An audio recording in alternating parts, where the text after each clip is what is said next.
What's up guys, it's Matt from TDM Style here. Welcome back to the channel for another hair product review, and this week we're having a look at the newly repackaged clay pomade from Faith and Integrity.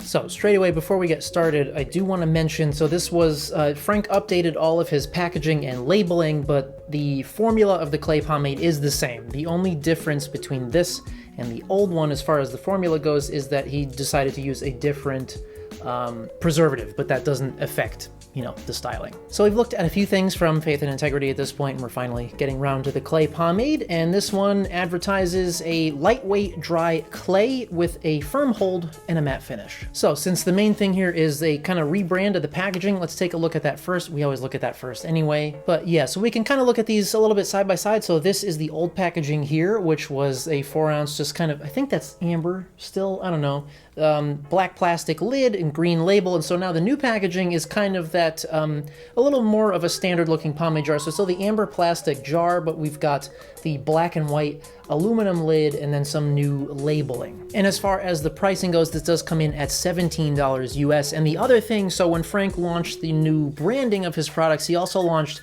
faithandintegrity.com. He was previously selling via his Etsy shop, so now he has a proper website set up, which is cool. Without wasting any time, let's get into everyone's favorite category. Oh, fuck me up with them oranges, boy. Oh my God. It literally just smells like fresh orange zest. It's very reminiscent to me of the scent on the Fuertes clay, although that one does have the lavender in it, so it's a little bit more floral. This one is just straight up orange. So I like that. I'm always a fan of citrusy scents as long as they're, you know, kind of real. You know, I don't really care for like the fake citrus stuff, and this just literally, you open the jar and it smells like you peeled an orange. All right, taking a quick run through on the ingredients on this. So this is a water-based clay. We've got distilled water in the first spot, followed by beeswax, which is in there obviously for the hold factor. Then we've got both bentonite and kaolin clay.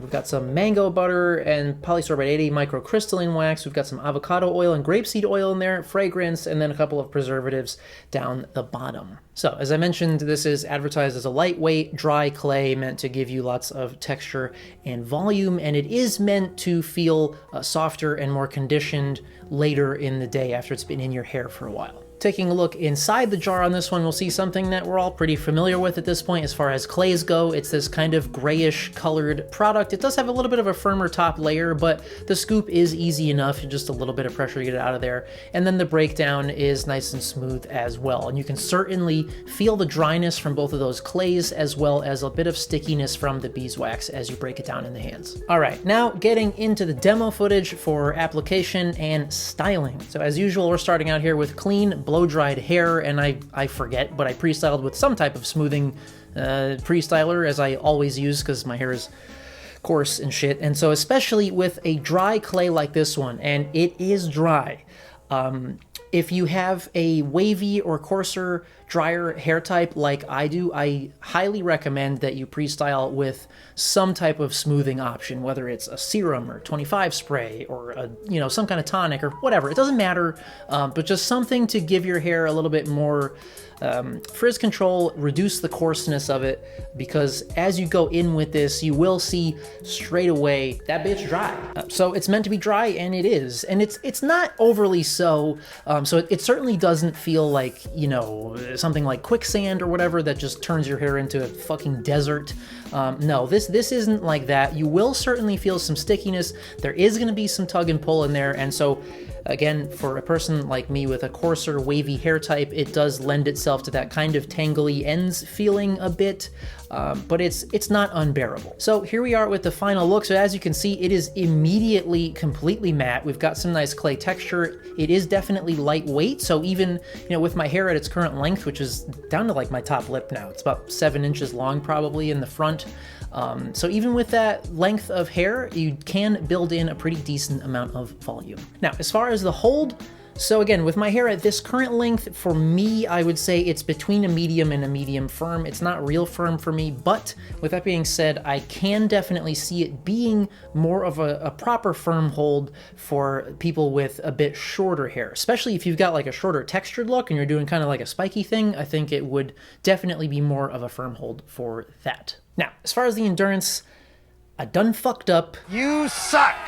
I know, and I don't have...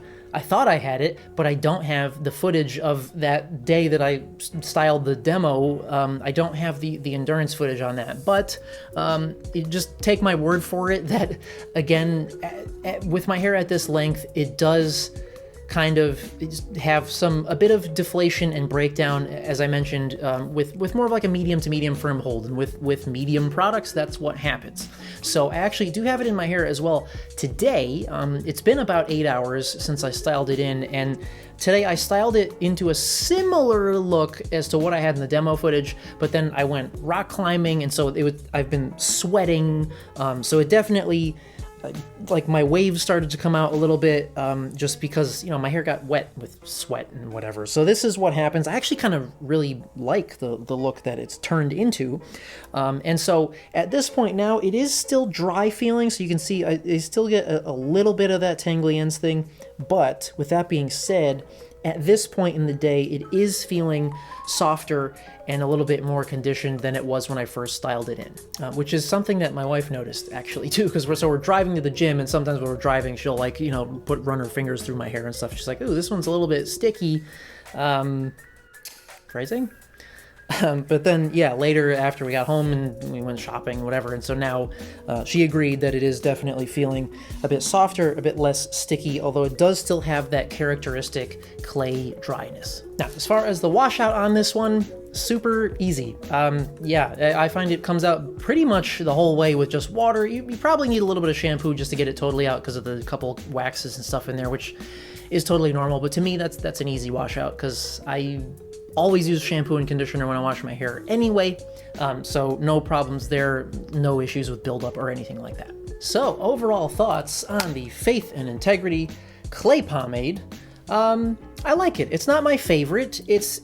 So for me, it's just a bit too dry, and that's just something that happens to me with various clays. Some clays are drier than others, and that's something that can be a little bit confusing in the clay versus clay pomade world, I found, because a lot of companies, it seems like most companies, if they call their product a clay pomade, it tends to be a little bit less matte. It's got a little more of like a, you know, waxy type of pomade-y look to it, which lends itself to being a bit less dry, a bit less matte.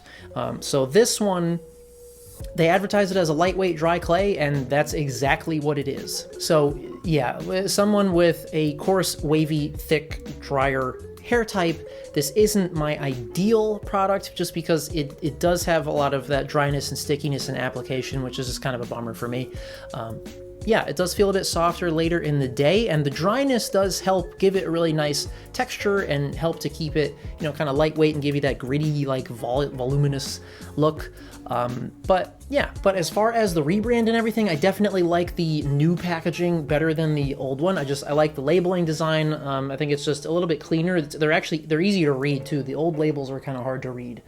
And I like the, you know, aluminum lids versus the plastic and stuff. Just feels a little bit more of a premium type of pomade jar. And I think, hey, for 17 bucks, that's, you know, standard homebrew pricing, which is totally fine. Especially, I mean, it's 4 ounces of product, and you don't need much. I would say maximum for me is like 2 dime-sized scoops of this, so it is something that will definitely last you quite a while.